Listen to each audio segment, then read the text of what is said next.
नमस्कार जी। आज हम एक काफी विशेष व्रत पर बात करने वाले हैं। जी। ऋषि पंचमी। जी। ये भाद्रपद महीने के शुक्ल पक्ष की पंचमी को आता है। जी।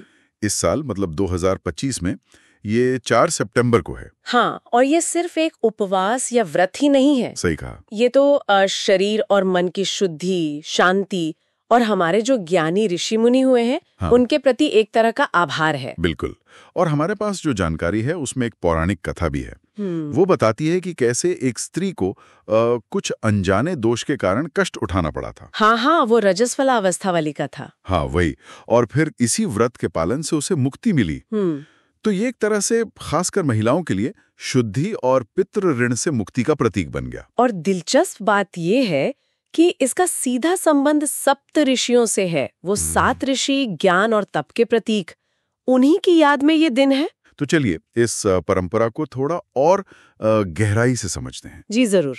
तो इस व्रत को करने की एक विधि होती है। हाँ। सुबह स्नान वगैरह करके। हाँ, शुद्ध होकर फिर सप्तर्षियों की पूजा की जाती है। और संकल्प भी लिया जाता है ना, कि पूरी श्रद्धा से, संयम से ये व्रत करेंगे। बिल्कुल। और इसमें कुछ खास नियम भी हैं। जैसे आपने कहा, जानकारी में यह है कि फलाहार करना चाहिए, जमीन पर सोना, अच्छा, और शरीर की स्वच्छता पर खास ध्यान, जैसे नीम से दातुन करना, उपटन लगाना। हाँ, ये पारंपरिक चीज है। जी।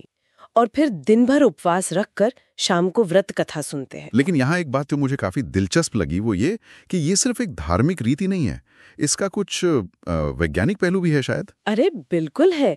आयुर्वेद के हिसाब से अगर देखें तो ये जो भाद्रपद का महीना होता है ना, हाँ, इसमें हमारी पाचन अग्नि, जिसे जठराग्नि कहते हैं, जठराग्नि, हाँ सुना है ये शब्द, वो थोड़ी मतलब धीमी पड़ जाती है और शरीर में पित्त बढ़ने की संभावना रहती है। अच्छा। तो ये जो फलाहार और सात्विक भोजन का नियम है, हाँ। बिल्कुल सही, वो पाचन तंत्र को आराम देता है, शरीर को शुद्ध करने में मदद करता है, जो इस मौसम में शरीर के लिए काफी फायदेमंद है। और वो स्नान, उपटन, नीम का दातून, वो शारीरिक स्वच्छता को बढ़ावा देते हैं। इस मौसम में वैसे भी इन्फेक्शन वगैरह का डर रहता है थोड़ा। हाँ, रहता है। तो ये सब स्वास्थ्य के लिए महत्वपूर्ण है।